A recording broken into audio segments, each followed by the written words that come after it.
Hello everyone. তো এই ভিড়টা দেখে ভাবছো তো কিসের ভিড়? এটা হচ্ছে দুর্গা পুজোর প্যান্ডেল দেখার ভিড়, ঠিক আছে? যেটা তোমরা দেখতেই পেলে কি পরিমাণে। তো এই ভিড়ে মিনিমাম 1 ঘন্টা তো আমরা দাঁড়িয়েই ছিলাম শুধুমাত্র এই প্যান্ডেলটা দেখার জন্য। তো অবশেষে কিন্তু গাড়িটা অনেকটাই দূরে রেখে অবশেষে হেঁটে হেঁটে প্যান্ডেলে কিন্তু আমরা পৌঁছে গেছি।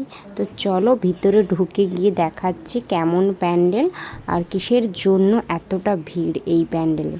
তো চলো দেখা যাক ভেতরটা, গেলেই তো বুঝতে পারবো যে এত মানুষ কেন এই প্যান্ডেলটা দেখতে আসছে, যেটা আমরা 1 ঘন্টা জ্যাম্পে দাঁড়িয়ে দাঁড়িয়ে প্যান্ডেলটা দেখতে এসেছি লাস্ট অবধি।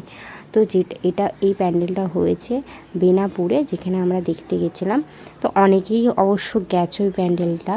সত্যি কথা বলতে এত ভিড়ের কারণ হচ্ছে, কারণ এক কথাতে বলবো কি, প্যান্ডেলটা সত্যি খুবই অসাধারণ। দূর থেকে যে আলোর রোশনাই ছড়িয়ে পড়েছে এই প্যান্ডেলে, সেটা না দেখলে তোমরা কিছুতেই বুঝতে পারবে না। আমি হয়তো ভিডিওতে এতটাও দেখাতে পারিনি।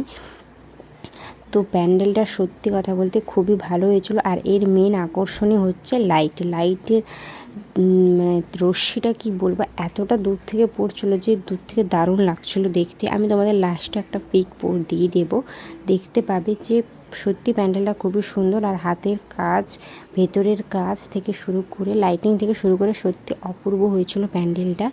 অনেকেই হয়তো দেখতে এসেছো, তা তোমরা বুঝতেই পারবে। আর অনেকের ভিডিওতে এই প্যান্ডেলটা দেখেছো যে বেনাপুরে যে এই বছর সব থেকে ভালো প্যান্ডেলটা হয়েছিল।